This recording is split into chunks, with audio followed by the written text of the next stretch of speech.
ಮಹಾರಾಷ್ಟ್ರದ ಬೊಂಬಾಯಿಡ್ ಮಂಗಳಮುಖಿಯರ್ ನಮಿತ್ ದೌರ್ಜನ್ಯ ನಡಪಾಯಿನಕ್ಲನ ಎದುರು ಕಠಿಣ ಕ್ರಮ ದೆತೊನೊಡು ಒತ್ತಾಯ ಮಲ್ತದ ಸೋಮವಾರ ಜಿಲ್ಲಾಧಿಕಾರಿ ಆಫೀಸ್ ಕೆಡ್ದ ಎದುರು ಪರಿವರ್ತನಾ ಚಾರಿಟೇಬಲ್ ಟ್ರಸ್ಟ್ ದ ನಿಲೆಟ್ ಪ್ರತಿಭಟನೆ ನಡೆತಂಡು.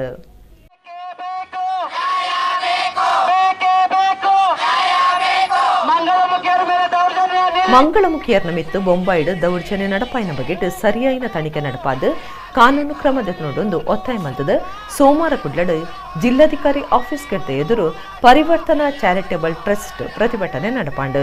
ಪ್ರತಿಭಟನೆ ಕೆಲವರು ಮಂಗಳಮುಖಿಯರ್ ಪಾತಿರ್ದು ಬೊಂಬಾಯಿಡ್ ಮಂಗಳಮುಖಿಯರಿಗೆ ದಾಯಿ ಹಾಕದಿರಂದು ತನಿಖೆ ಆವಡು ತಪ್ಪು ಮಲ್ತುಂಡ ಕಾನೂನು ಉಂಡು ಎಂಕ್ಲಿಗ್ಲ ಕೋರ್ಟ್ ಕಾನೂನು ದಂಚ ಸಮಾನ ಹಕ್ಕುಂಡು ಮಂಗಳಮುಖಿಯರಿಗೆ ಆಯ್ನ ಅನ್ಯಾಯದ ಬಗೆಟ್ ಸರಿಯಾಯಿನ ತನಿಖೆ ಆವಡೊಂದು ಒತ್ತಾಯ ಮಲ್ತಿರು.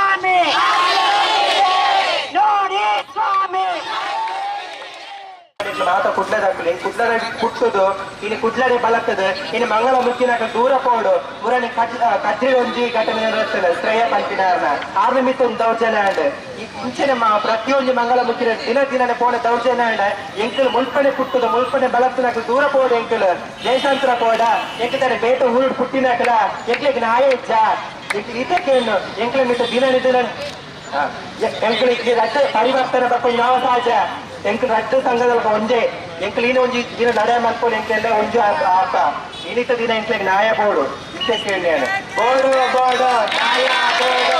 ಜೂನ್ ಫಸ್ಟಿಗೆ ನನ್ನನ್ನ ಬೆತ್ತಲೆ ಮಾಡಿ ಹೊಡ್ತಿದ್ದಾರೆ. ಆ ಜಾಗದಲ್ಲಿ ಯಾವ ಹೆಣ್ಣಿಗಾರ ಈ ತರ ಶೋಷಣೆ ಆಗಿದ್ರೆ ಇಡೀ ಲೋಕ ಇಡೀ ಜಗತ್ತು ಎತ್ತಿಟ್ಕೊಳ್ತು. ನಮ್ಮ ಮಂಗಳಮುಖಿಯರಿಗೆ ಅನ್ಯಾಯ ಮಾಡಿ ಬೆತ್ತಲೆ ಮಾಡಿ ಹೊರಟಾಗ ಏನ್ ಹೋಗುತ್ತೆ ಈ ಸೊಸೈಟಿ? ಯಾರು ಬಂದ್ರು ನನ್ನ ಹೊರಟಾಗ ಯಾರು ಕೇಳ?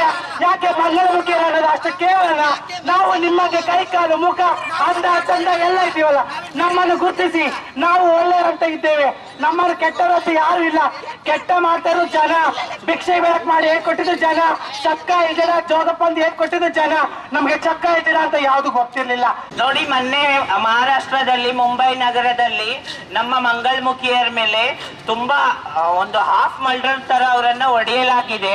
ಅದು ಯಾವ ಕಾರಣ ಕೊಡಿದ್ರು, ಅದು ಏನು ಕೊಡಿದ್ರು, ಅದ್ರಿಂದ ಇದ್ದಂತ ಉದ್ದೇಶ ಏನು ಅವ್ರದ್ದು, ಅದ್ ನಿಜವಾಗ್ಲೂ ಅವ್ರು ಏನಾದ್ರು ತಪ್ಪು ಮಾಡಿದ್ರೆ ಕಾನೂನಿದೆ, ಅದನ್ನು ಕ್ರಮ ತಗೊಳ್ಳುತ್ತೆ. ಕಾನೂನ ಕೈ ಎತ್ಕೊಳ್ಳಿಕ್ಕೆ ಇವ್ರಿಗೆ ಯಾರು ಅಧಿಕಾರ ಕೊಟ್ಟಿದ್ದು?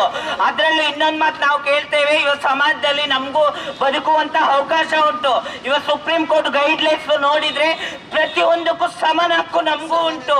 ಆದ್ರೆ ನಾವು ಯಾವುದೇ ಕಾರಣಕ್ಕೂ ನಮ್ಮ ಮೇಲೆ ಆಗುವಂತ ದೌರ್ಜನ್ಯಗಳನ್ನ ಮುಚ್ಚಿಟ್ಕೊಂತಾನೆ ಬಂದಿದೀವಿ. ಆದ್ರೆ ಇದನ್ನು ಮಾತ್ರ ನಾವು ಖಂಡಿಸ್ತಾನೆ ಬಿಡೋದಿಲ್ಲ.